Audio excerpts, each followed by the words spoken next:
hanno colpito i territori dell'Italia centrale,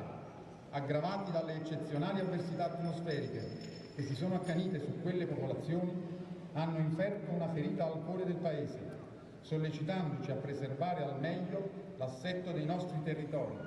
e a mantenere vigile ed efficiente il sistema di protezione civile che vive dell'impegno sinergico di molteplici componenti, pubbliche e private.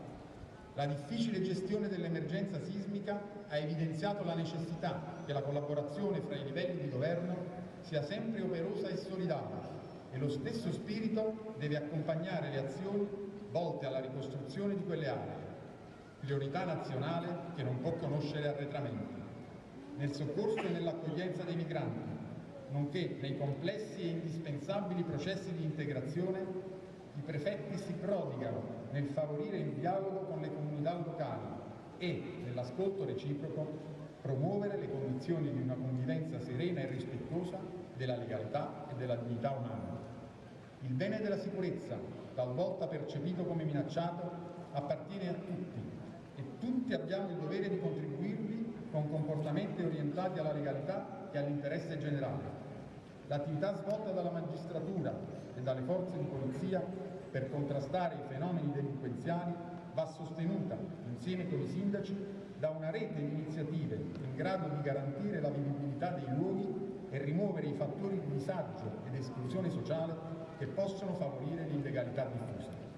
Alla serenità dei cittadini contribuisce la consapevolezza dell'elevato impegno profuso dagli apparati dello Stato per la lotta al terrorismo e per la sicurezza dei luoghi pubblici, anche attraverso attività coordinate di prevenzione e intelligence. Il contrasto alla criminalità organizzata, alla corruzione e al malaffare, che vede i prefetti intervenire anche con gli strumenti di prevenzione amministrativa più avanzata, richiede un convinto coinvolgimento etico e culturale, in grado di contrastare elusioni di regole e logiche di appartenenza. Le azioni a difesa della legalità nelle attività economiche